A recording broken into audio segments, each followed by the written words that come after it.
All right, and joining me now is Marc LeBlanc, Jasper evacuee and business owner. Marc, thank you very much for being here with us today during what I'm sure is not a very easy time. Tell us what the last few days have been like for you.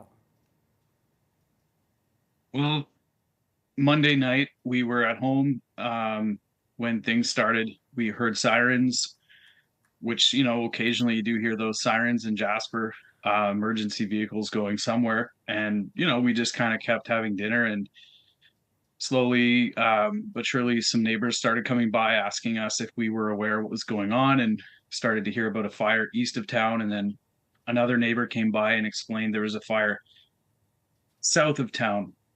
And then over the course of the next couple of hours, we got more information about it, and an alert was issued on Monday evening. I think it was around 8:30, and it wasn't much longer after that that an evacuation order came through. And at that time, what was going through your mind? We were hosting a guest, a friend of ours, at our house, and what was going through my mind is to keep everybody calm because they always warn you in Jasper to, be prepared for wildfire, but you never really think it's going to start up. But I went from, trying to keep people calm to trying to get everything ready to go in a matter of, it was under 2 hours that it all sort of unfolded. And then we sat outside our home in a vehicle waiting to start moving for about 4 hours. And we never really moved for a little bit. And then about 2:30 in the morning, we started leaving town. It was all very kind of crazy. And so you said you were hosting a guest. Who were you with? Were you with family? Yeah, my wife and I have two kids. You can see my son Theodore. He's come in here. We were hosting our friend from PEI. She's a touring musician. She happened to be playing a show in Hinton, and then she came, to hang out and stay a couple nights with us. And so she was part of the evacuation, which obviously was pretty devastating for her too. So we all left town and we went as far as Tetjone, BC on, I guess it would be Tuesday morning, and we landed there at about 4 o'clock and had about a 3 hour sleep and spent the rest of the day in Hinton, or sorry, in Valemount. Others went to Hinton earlier in the evening, I guess. We were in Valemount and then spent the night at a hotel, got up yesterday, and probably the worst day of our lives. Yes, I can imagine this would be very stressful on you, a lot of anxiety, especially you mentioned, you've got children with you. How are they doing? How have you managed to kind of explain to them what is going on? Well, we've arrived here in the shoe swaps. So my sister-in-law has a cottage here, and this is kind of idyllic cottage country for a family to be hanging out in the summertime. So our kids are 9 and 6, and right now they're kind of running around, swimming, playing on the playground, and they're aware of what's gone on, but they're not really processing it the way their parents are. And we're with a couple other families from Jasper, one of whom has also lost their home.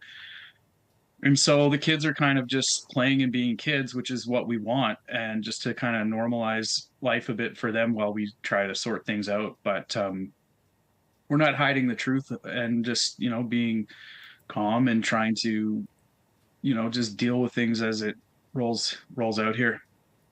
Has there been any word on your home back home, back home? Yeah, our home burned to the ground, is what we know. And our whole side of town, which is the west side of town, most of it is gone.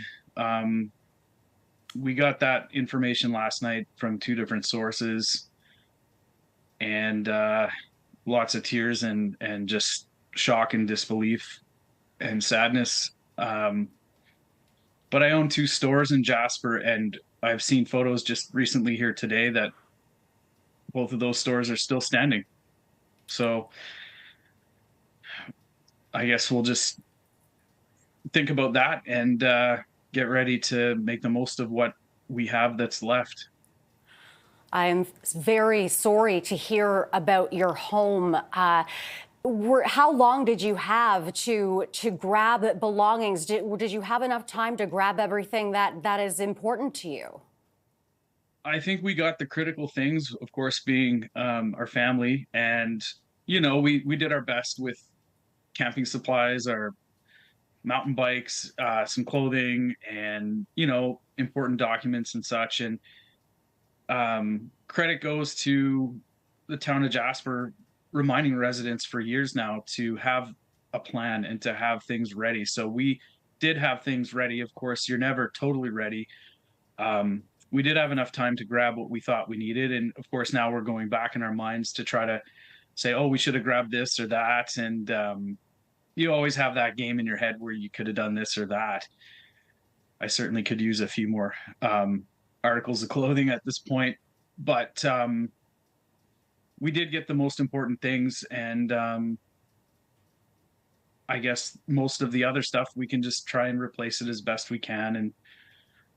And things are just things, and family's what comes first. So um, Exactly, and I'm so happy to hear that you're okay. Your children are okay. It sounds like your wife is thank all you. right as well, and also the guests that you were hosting. This must be such a devastating time. We really thank you for coming on to the program and sharing a little bit about what your past few days have been like. It does not sound easy. Marc LeBlanc, Jasper evacuee and business owner, thank you very, very much for being here, and all the best to you. Thanks so much.